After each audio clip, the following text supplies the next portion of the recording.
Welcome back to Barely Researched Facts. And it's finally time for the great recap episode. We've done so much this year that we've been so proud of. We've celebrated days special to us and the world. We've had guests on. We've discussed everything under the sun and the moon. From the fascinating to the bizarre, from cults to dictatorships, from the gruesome, Krampus, to the ludicrous, Mooney's cults. We've done our best to keep things interesting, which wasn't very hard to do considering the world and indeed humanity's ability to be downright weird. Here's a short reminder of what we got up to. This year we've celebrated getting you right into the holiday spirit. This episode we've chosen the word holidays. And I jump right into that holiday spirit with the legend of Krampus. So the reason why we've chosen prank for this week's episode is because July 27th is the anniversary of one of the most famous pranks in the world. July 27th is the day that Rick Astley's iconic song, Never Gonna Give You Up, was released in 1987. And therefore, now we have an episode based entirely on pranks. So that's where this brings you. I mean, I think he's probably just accepted it and taken it on really in a really good way, how his song is just basically only for pranks.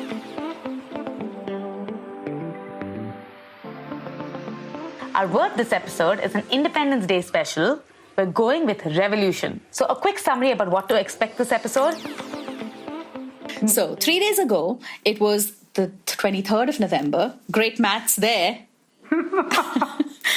It was Fibonacci Day. We've had an expert on. We've collaborated with Payal Shah, who runs the amazing Kobo Fermentary, which is basically your one-stop dream destination for any fermenting questions.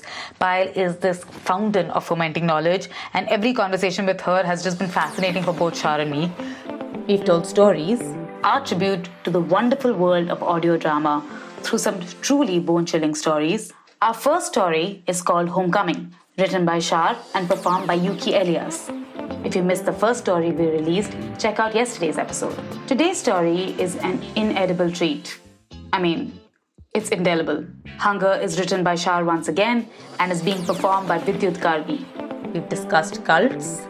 In this episode, we discuss the scientific implications of plonking a werewolf on the moon before we spend some time deciding what exactly qualifies an organization as a cult that ruins lives, breaks up families, and causes havoc in people's lives. So, in this episode, somehow, we're back on the topic of cults. Favorite topic for most people around. Wait to find out how we've managed this. All I'll say is that the connection with cults, it has something to do with a right triangle, some misattributed discoveries. If you're guessing Tesla, you're guessing wrong. And vegetarians who weren't really vegetarians, which is a tale as old as time. Dictatorships. This isn't far from really what happens in Iraq, and it seems like the Iraqis take April Fools quite seriously, and they really do take dark humor to a whole new level. So, yeah, and one of the reasons for this might be that the most famous proponent of this holiday in Iraq is, as I mentioned, the family of the Husseins, Guru Amin and Saddam and his son Uday. We also talk about that time North Korea landed the first man on the sun in a mere 21-hour-long round trip. The fascinating... So, Hank is a pistol shrimp, actual name, and very aptly named as well. Each time his claws snap, bubbles shoot forward and for a brief moment produce nearly as much heat as the sun's surface. If there's anything that we, or indeed everyone in the world, needs right now, it's a chill pill. And we'll give you a precise recipe for one, straight from the most medically sound and reliable century in human history, the 1800s. The bizarre. In this episode, we discuss the scientific implications of plonking a werewolf on the moon, communicating telepathically and telegraphically with big-eared Martians, no small feat, and why in the world the unstoppable telegram had stops in it. And the heartwarming. The last telegram in India was sent on the 14th of July 2013, which is why our word for this episode is telegram.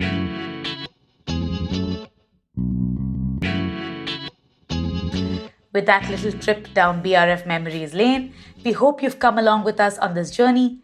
When we started recording Season 2, we knew we had to continue doing what we enjoyed doing the most during Season 1, learning something new while making each other laugh in the process.